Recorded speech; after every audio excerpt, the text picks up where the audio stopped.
This is Mike Jecks, second video on essay writing for university students, and I'm going to attack some points which may seem a bit strange here, but never mind, bear with me, will make sense. Just as some background, I spent 2 years in recent years working with the Royal Literary Fund helping students to improve their writing skills in effect.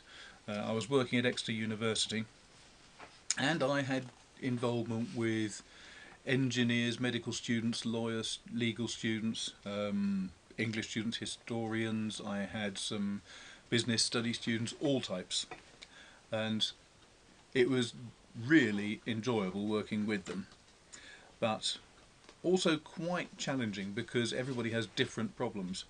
But this series of videos is based on the fact that there were some things which were consistent really across the board, even with really good first degree students in their third year. So what I want to think about today is a bit more for newer students who haven't had too much experience of essay writing. But if you're fresh at university after school and you think, I know all about essay writing, there may be something here for you as well. Main thing is, when you start to write an essay, what you want to do is engage with your reader. Now, a simple basic problem in business is people keep using a huge amount of jargon. Students at university don't have to worry so much about jargon because at the end of the day your tutors are the ones who are giving you the jargon, so they'll understand what you're talking about. However, it's always worth bearing in mind, as I used to say to my students, when you're writing something, what you're trying to do is produce something that will stay in somebody's mind for a bit. You don't want to write something which they can mark, put to one side and they've forgotten it. I always tend to think that if you're writing an essay, then the conclusion has to be a really important piece of the document. That if, for example, in 100 years' time somebody's going through the university archives and they're saying, we've got to clear out a whole bunch of this stuff, we can keep 5 to 10% of all the essays that we've got here.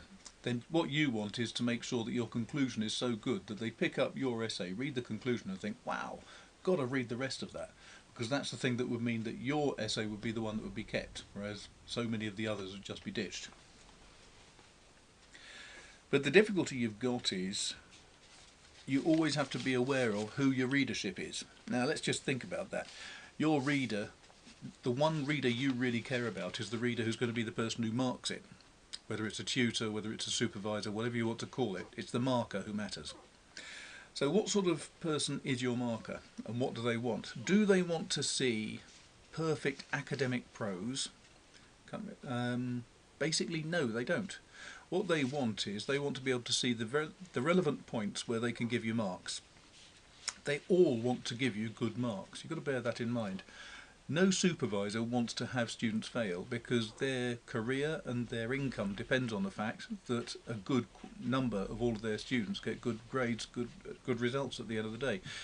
If they can mark up a high percentage of all their students as getting very good results, then that reflects very well on them. But what they do have to do is they have to understand, first of all, that you've got the facts at your fingertips, that you have something going on between your ears. They also need to know that you can communicate your facts in a logical, coherent manner. Writing in an academic style, which basically means very long sentences which are spread over half a paragraph, say, is not a way of helping someone understand you. Now, let's just think again. Most people who are marking your essays are going to be younger. Many of them will either have a lot of friends they want to go to the pub with, or they've got a young family. They do not want to be sitting indoors reading through essays for ages and ages trying to make sense of the purple prose you've got. If you've got a very long sentence, they may find it extremely difficult to figure out what the subject of the sentence is, what the object of the sentence is. They may find it enormously hard to get to the meaning of what you're actually putting down. In the same way, if you use an awful lot of polysyllabic words, that will create a mind block as well. And finally, if you put in words that you think look really good but you're not sure of the meaning, for God's sake check it in a dictionary first. I've had several cases of where people have put in words that actually had the absolute opposite meaning that they intended, but they thought the word looked good, which is why they put it in. They didn't have the faintest idea what the word meant. Never put in words you don't understand. So, what the marker wants to see is good, coherent text following a logical flow so that they can understand what's in your head. Keep to short sentences. That's a basic rule of thumb. Always keep to short sentences. Keep the sentences as brief as possible. They're active that way. Someone can follow discrete sentences much more simply, much more clearly. They can follow the flow of your argument with shorter sentences. That means they can get to the end and they can give you a mark that they want.